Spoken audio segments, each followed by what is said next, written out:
Om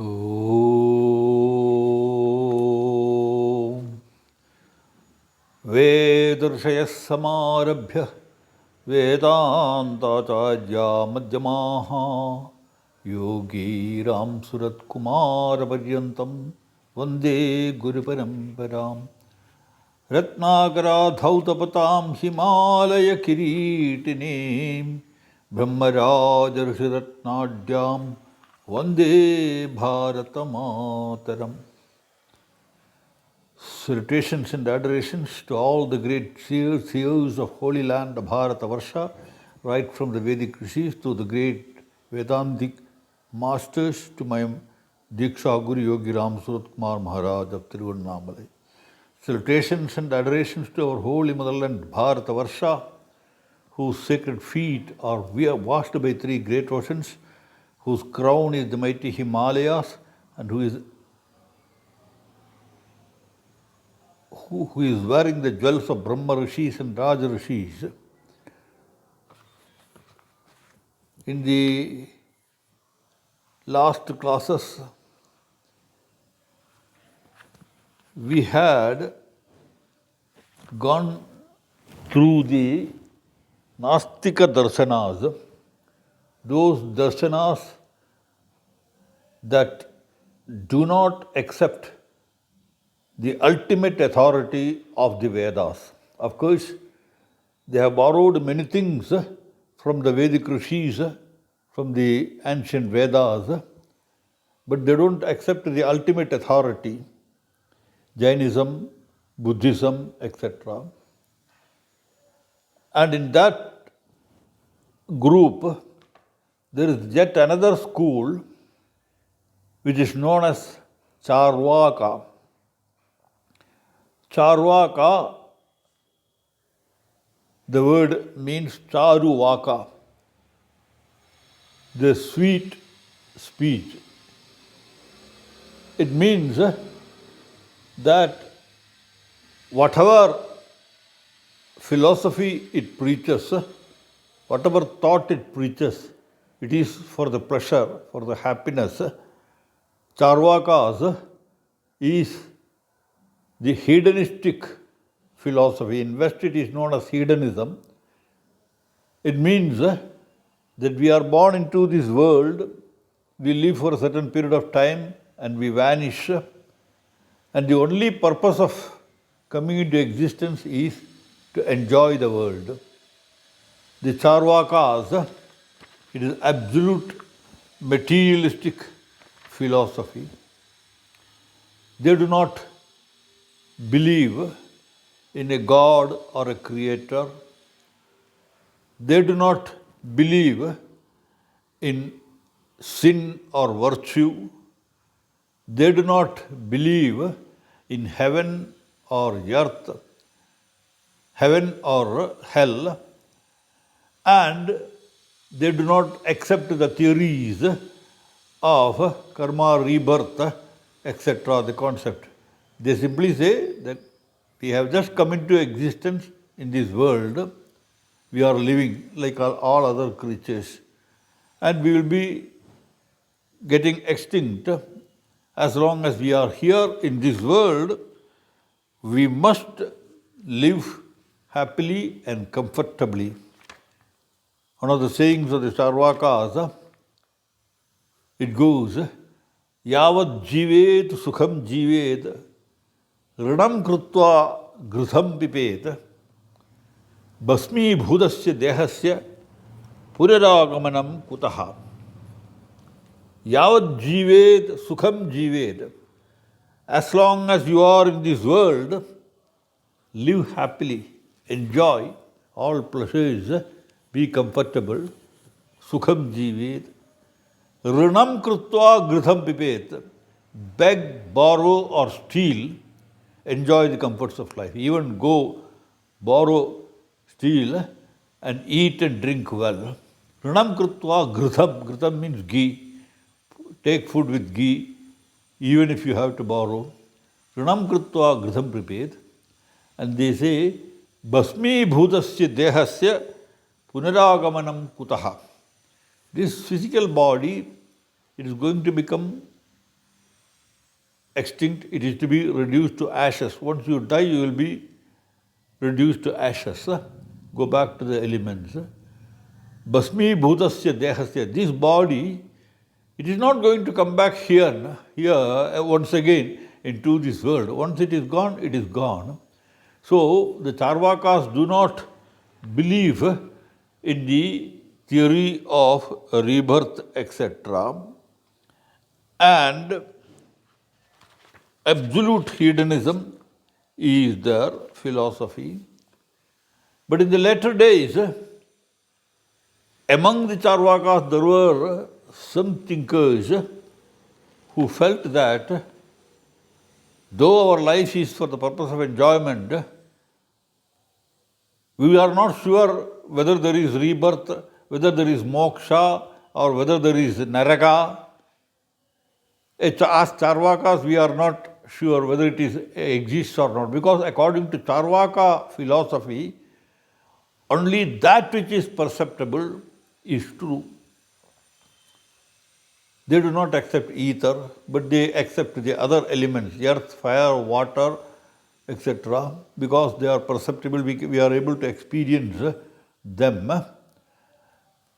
So the elements are there, and the elements constitute the world. Apart from these elements, we do not know whether there is a creator behind all these. And after passing away from the physical body, we are not sure whether there is going to be heaven or hell. None of them, nobody has experienced heaven or hell and have come and reported to us about that. So we are not prepared to accept that. But these Sushikshita Charvakas, they felt whether there is a heaven or hell, it is immaterial. At least when we are in this world, the social life requires that we must live a moral and ethical life, and therefore they accepted the necessity for moral and ethical behavior, ethical laws, etc. So this is the Charvaka philosophy. But this Charvaka philosophy was totally opposed by great thinkers like Shankaracharya, Madhvacharya, and other schools of thought like Nyaya, Vaisheshika, Sankhya, Yoga, etc. They all rejected this Charvaka philosophy because they felt that man, in the process of evolution from the lower level, he has come to the human level, and the purpose of life is to go to a higher realm from this human realm, and therefore this Charvaka philosophy, it pushes man back into that animal existence.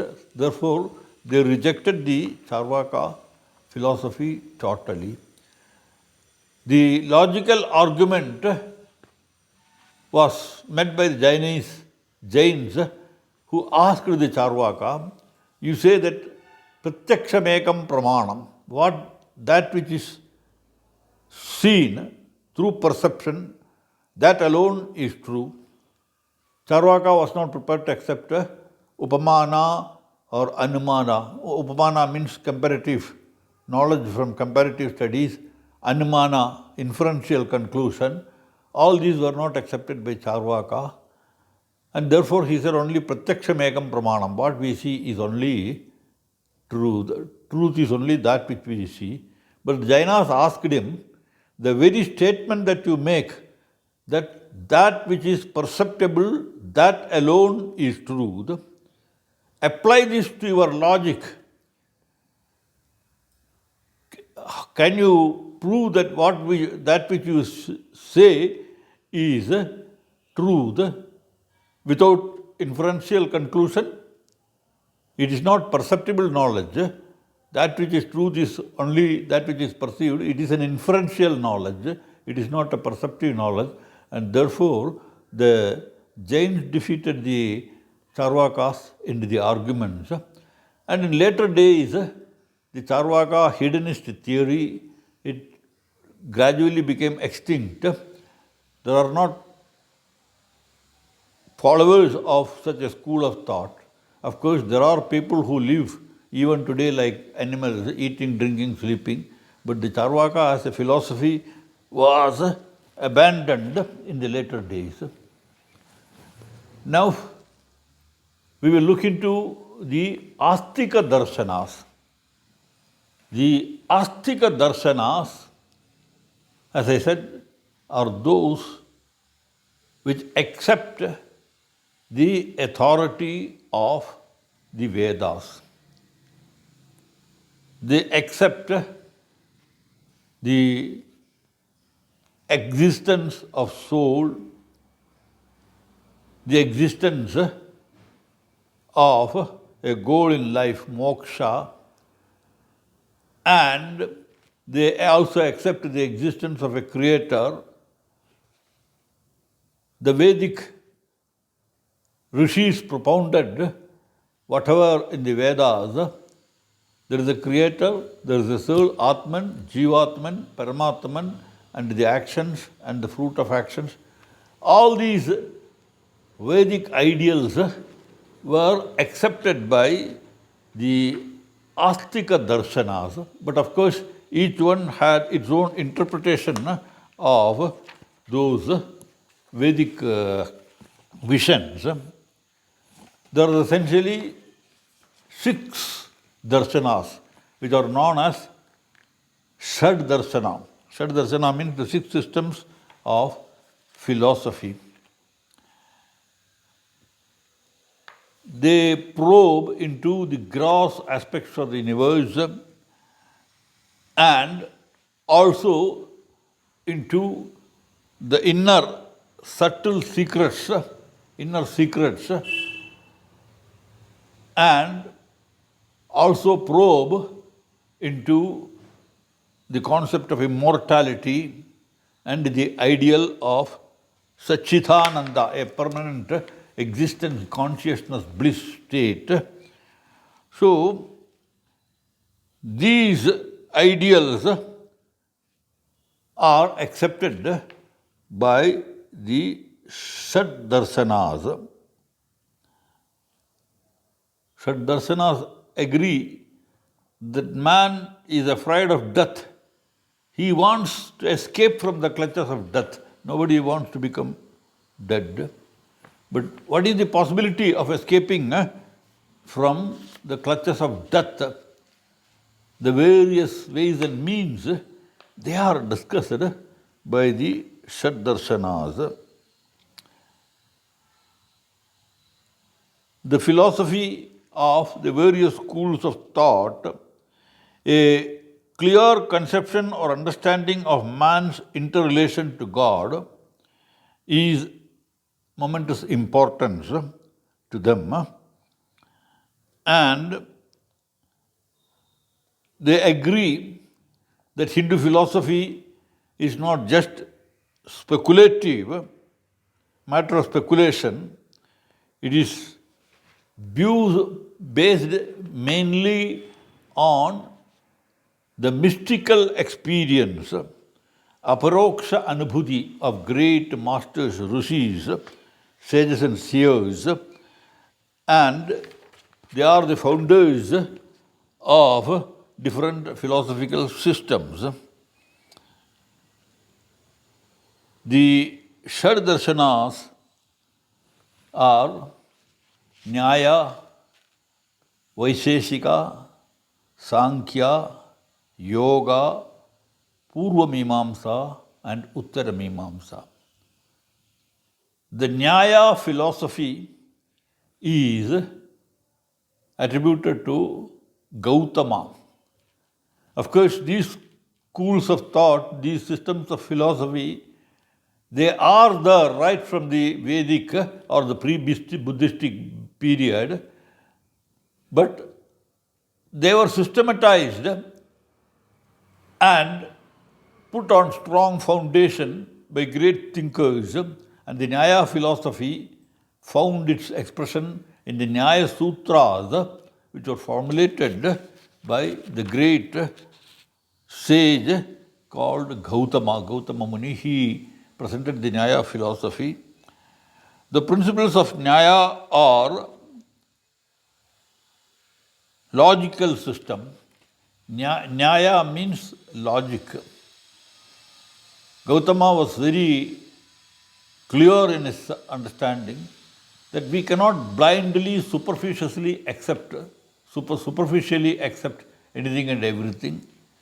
We have to apply our reason, and that which satisfies our reason, that we have to accept, and therefore the logical reasoning was the sum and substance of Nyaya philosophy.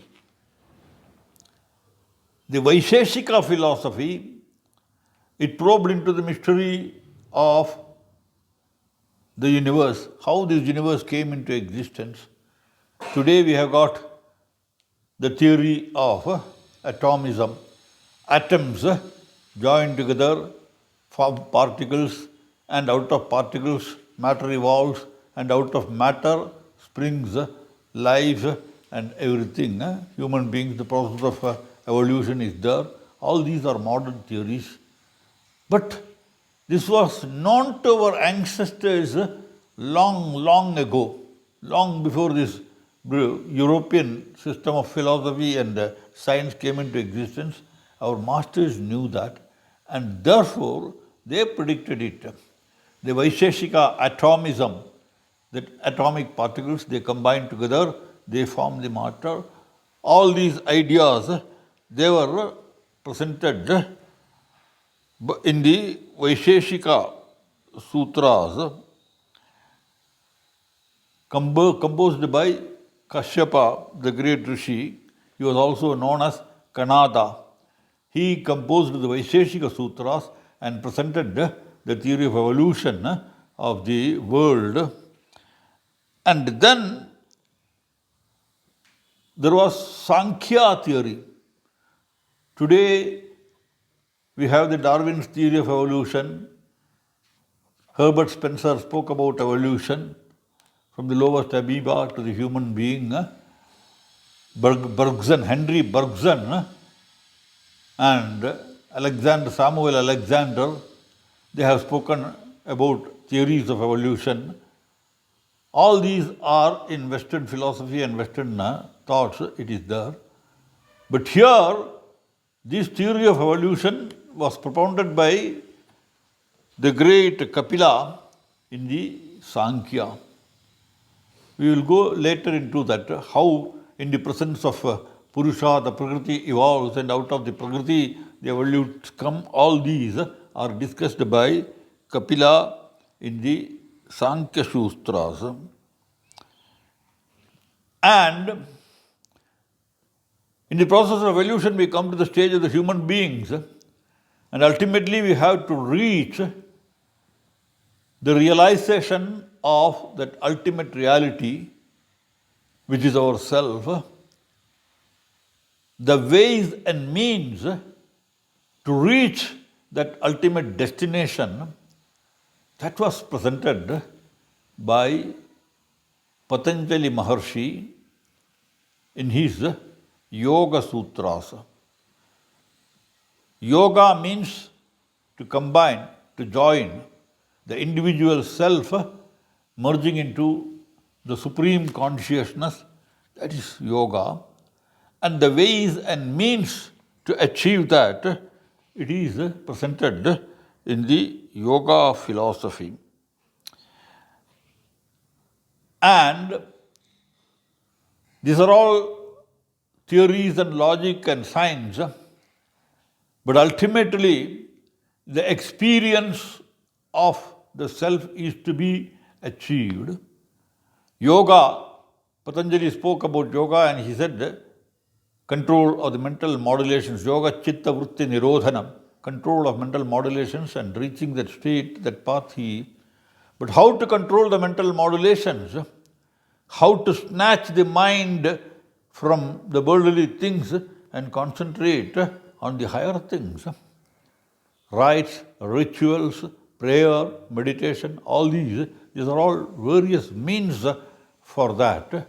So, the pathway for that ultimate realization, Mimamsa, the practical ways and means of worship, etc., They were presented by Jaimini in the Mimamsa Sutras. But the clear understanding of that ultimate realization, God realization or self-realization, that is explained vividly in the Vedanta Sutras of Bhadarayana. Badarayana is supposed to be Vedavyasa. Some say he is an avatara, but he is Vedavyasa. So, in the Vedanta Sutras, the ultimate realization of human destiny, that is very beautifully expounded.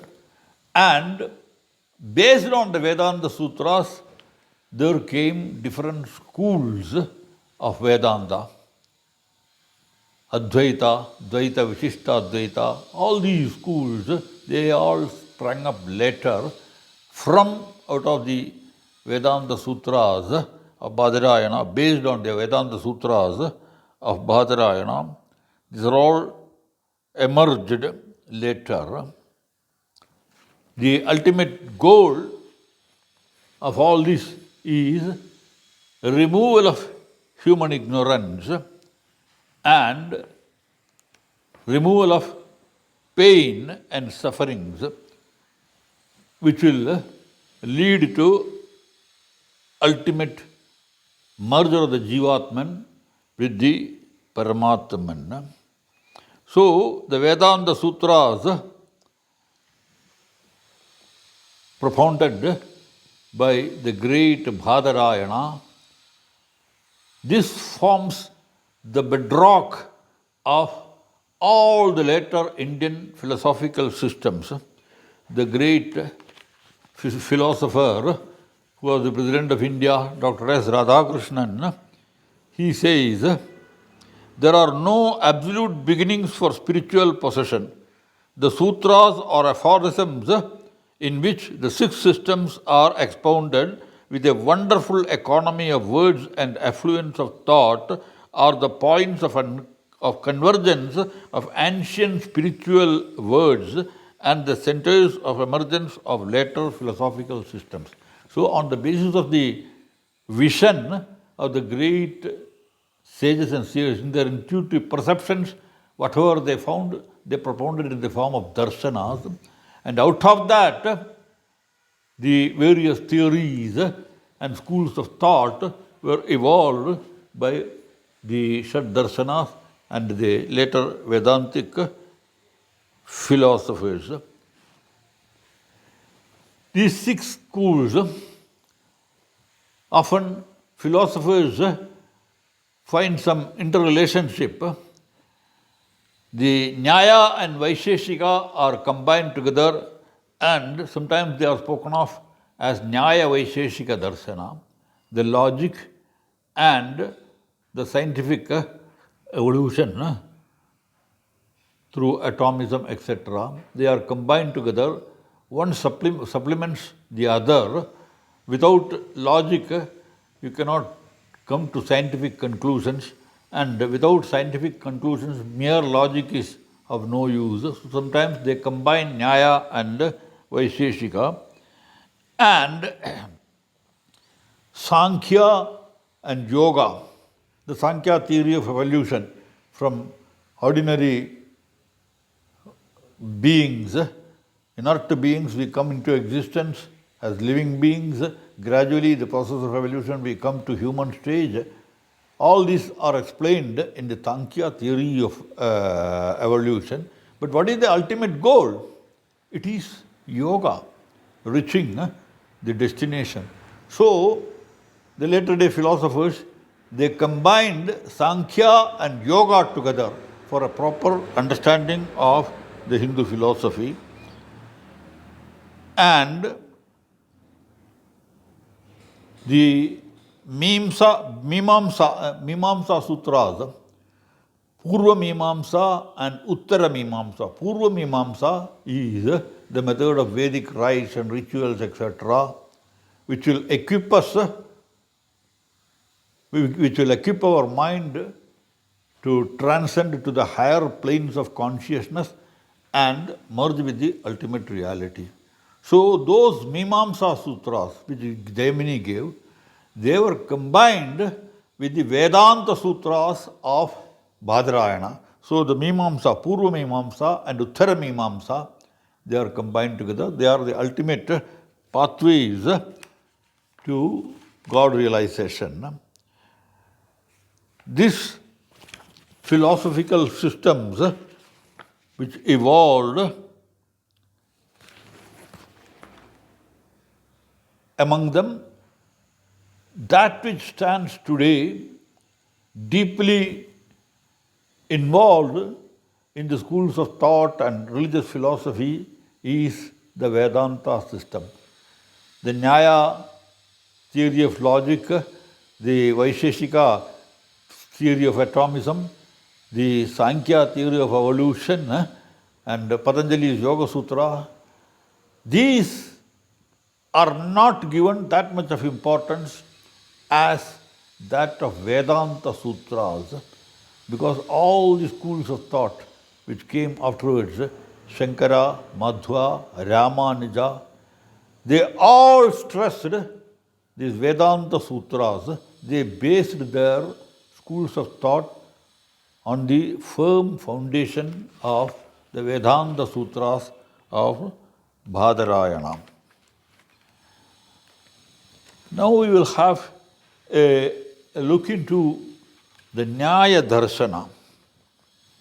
Nyaya Darshana, as I said, is logical analysis. The Nyaya theory says, it accepts by Vaisheshika atomism, the phenomenal world is created out of atoms, and Nyaya accepts the existence of God. A thing has to come into existence. There is material cause and instrumental cause. If you want to make a pot, the mud is there, material cause, but the creative work is done by a potter. Without a potter, you cannot make a pot. So, out of these atoms, the universe has come into existence, this combination, permutation and combination, all these things. Who is behind all these things? They accept the existence of the entity called God. God created the world. And they also accept the existence of self. I am experiencing all these things. That self is there. Who is that I? Apart from God, they also accept the existence of self. And then matter. The whole universe is constituted of atoms. This matter is there. And everything is in space.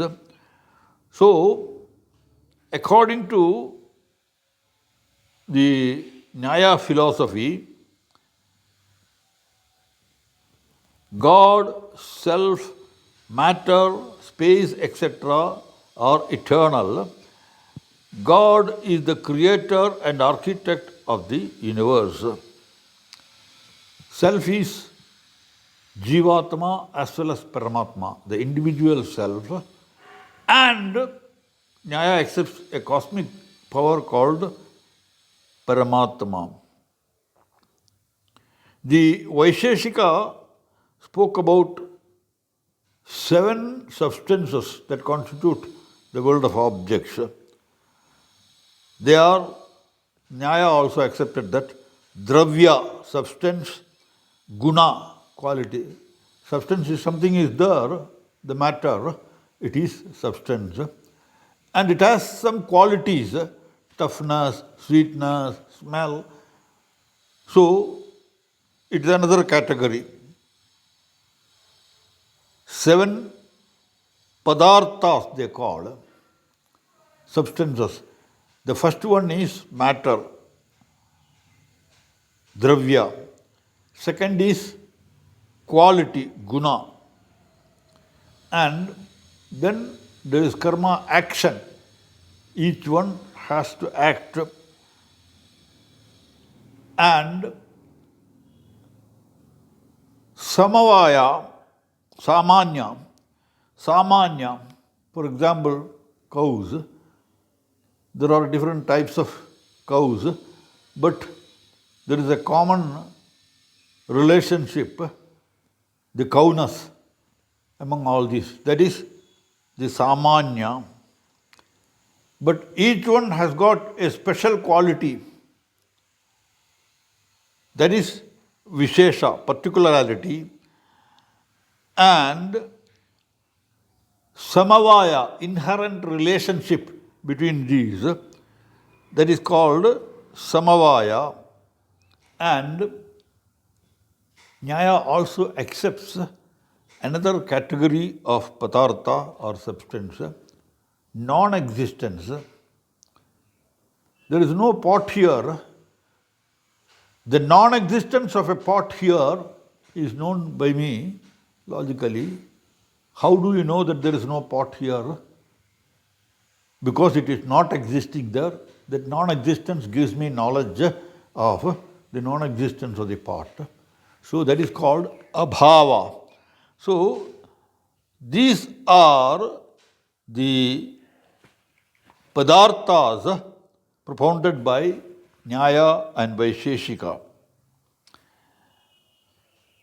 And the God or creator who creates this world out of all these padarthas, he is Vibhu, all pervading, he is everywhere.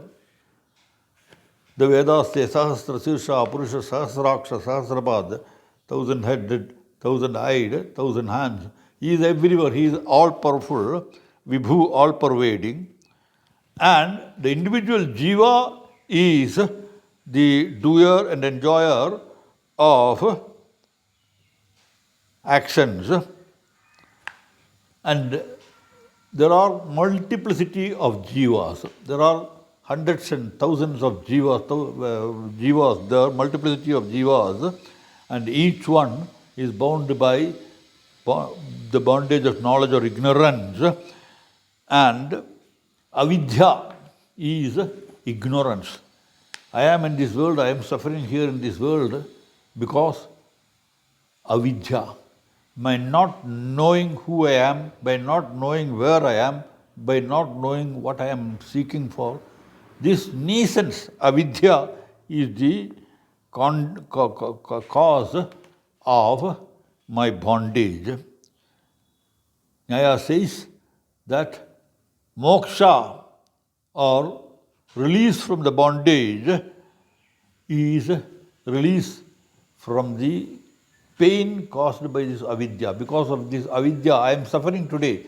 Why? Because of my ignorance. And removal of this is moksha. So moksha is not going to a heaven and sitting there in an highest imperial position. It is a removal of pain and suffering. That is moksha. Gautama advocates Arambhavata or Annidhakyadi, the theory of production of new effect from every cause and of realistic epistemology. From out of cause, everything comes. There is real existence. He accepts that. Hindu logic of Nyaya Darshana, they deal with two subjects. The pramanas are valid sources of knowledge. What are the valid sources of knowledge? How do I know all these things around? How I get the knowledge of the things around? And prameya is the thing that it is known. Pramana is the means of knowing the thing, and prameya is the thing that it is known.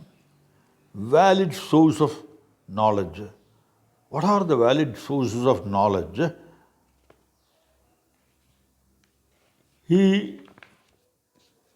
Gautama very beautifully points. He speaks about first pratyaksha. Pratyaksha means perception. I see the table here, I see the chair here. From my experience, from my vision, I get the knowledge that there is a table here, there is a chair here. That is pratyaksha. And the second one is inference. Sometimes everything may not come into my perception, but I infer. Gautama gives the example, there is some smoke. From the smoke, I infer that there must be a fire. In the garden there is smoke, in the forest there is smoke. How the smoke came in the forest? I infer the existence of fire because without fire there cannot be a smoke. Smoke cannot come without fire. It emerges from fire. So, inference of fire, though the fire is not perceptible to me, it is far away on the mountain top, there is smoke, but I infer that there is fire on the mountain top because the smoke comes from out of the mountain top. So that is an inferential knowledge. Pratyaksha and Anumana. And the third source of knowledge, Gautama points out, Upamana. I call a villager who is not knowing much about the forest and the things. I tell him, in the forest there is an animal called Gavaya. It looks very much like cow, but it is not cow, it is Gavaya. That poor villager, he goes into the forest and he looks around. He finds an animal which looks very much like Gavaya, like cow, but it is not cow. He knows, as a villager, he knows what is cow. He sees the animal which appears like cow and he infers that it is not cow. It is because of comparison. The appearance of that animal which is similar to that of cow, that is Upamana, and from out of that I infer that is Gavaya. So Upamana, comparison, and Shabda, verbal testimony. We accept many things by verbal testimony. We cannot perceive them, but somebody says, a great master says that there is God. I have not seen God. I cannot infer the existence of God. I cannot compare with something else and find the existence of God. I cannot perceive God. But I accept it is verbal testimony. Even without seeing, suppose if somebody says that there is something, a continent called Mauritius in the Indian Ocean, I may not have gone there, I may not have seen there, but the persons who have travelled, I accept their statement, oh, you have gone to Mauritius, so you know Mauritius. So I accept that there is a country called Mauritius because verbal testimony. Whatever he says, I accept. My logical mind, it accepts the statement made by him, and that is verbal testimony, and that is Shabda Pramana. And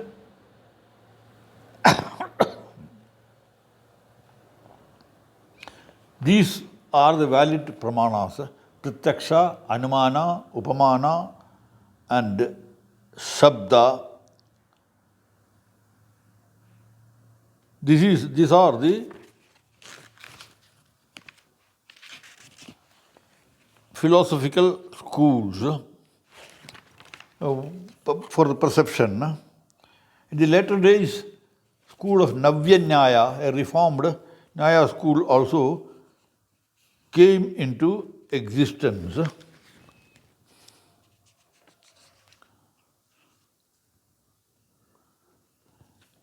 The Nyaya theory recognizes 16 categories. It employs a very systematic regime of logic involving 16 different divisions or philosophical concerns, goals, and means. They are known as padarthas. And what are the 16 categories? The 16 categories: 1. Means of right knowledge, pramana. We have already seen the pramanas, anumana, upamana, shabda, etc. That is the first category through which I come into knowledge of things. And prameya. Pramana is the means of knowledge, and prameya is the object of knowledge. I perceive, that is pramana of the existence of the chair here. The existence of the chair, it is there, that is prameya. And samshaya, doubt. Sometimes I have doubt whether it is a chair or a table, unless I get thorough knowledge of what is a table or what is a chair. That samshaya, doubt, that is also a category. And what is the object of getting that knowledge? For every knowledge that I acquire, there is a goal, purpose, and that is prayojana. And drishtanta, example. Sometimes I may not directly know things, but I give you examples. Through examples, I get the knowledge. That is drishtanta. And siddhanta, firm conclusion. Sometimes I accept that fire is hot, ice is cold. These are all knowledge established already, and that is siddhanta. And avayava, logical reasoning. What is logical reasoning? I see the smoke there. The second, in that syllogism, the second premises is, wherever there is fire, there is smoke. There is fire on the top of the hill. Therefore, there is smoke on the top of the hill. So logical reasoning, anvaya, that avayava, the members of syllogism. And sometimes I get knowledge through tarka also, arguments. I have an understanding of certain thing. If it is wrong, somebody else argues with me and brings me to the right understanding. So, tarka and nirnaya, the final conclusion that is reached, and vada. Sometimes I enter into arguments with people, philosophy, whether Advaita is right or Dvaita is right, or whether Vaishnavism is right or Shaivism. There are disputes. Through Vada, we try to get ultimate understanding. And even among the Vadas, there is Vidandavadam, we say, unwanted and illegitimate arguments. There is cavilling, Vidanda, and fallacious reasoning, Hetvabhasa, wrong reasoning, and quabble, chala. Though we come to a conclusion, we are not prepared to accept it. The mind is wavering, chala. and it refuses to accept the truth, the jati, and nigrahasthana, denial of certain things. These are the 16 categories. The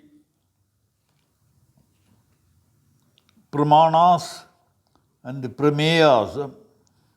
We saw the pramanas and the prameyas, that which is known is right knowledge of soul. Ultimately, what we acquire, the padarthas, to 12 categories of prameyas we get. One, existence of soul. Two, body, that there are so many shariras.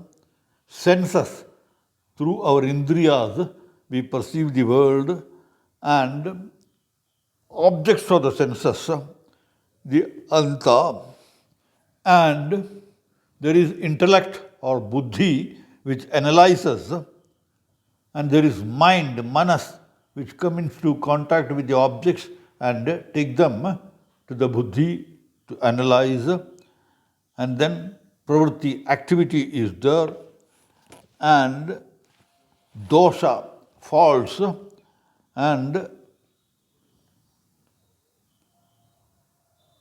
transmigration, pretya bhava, the non-existence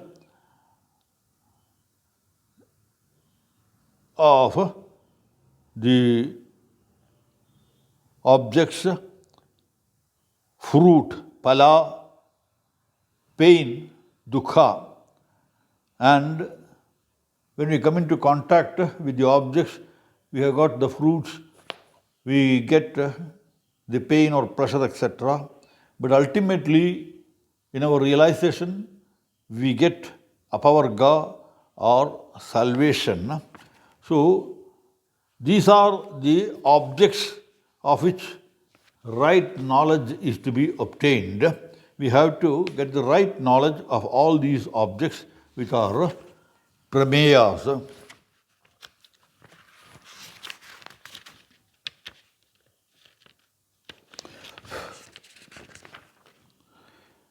God, soul, and universe.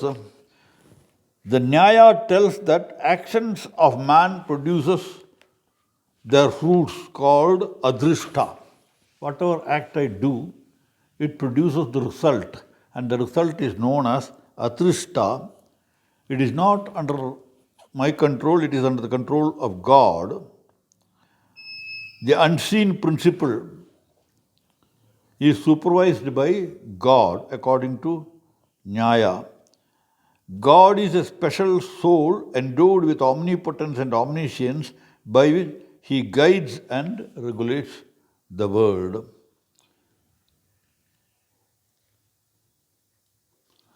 The soul is a real being and is an eternal entity.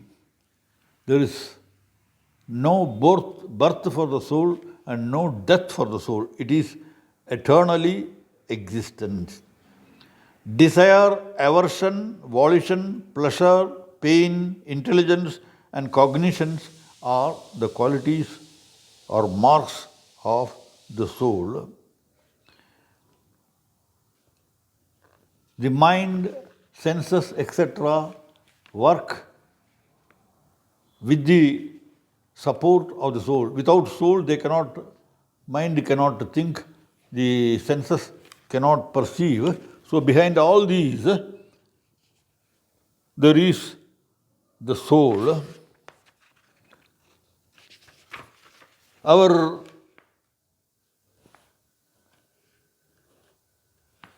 universe, according to the Sankhya Nyaya Vaisheshika theory, is constituted of eternal, unalterable, causeless atoms which exist independent of our thoughts.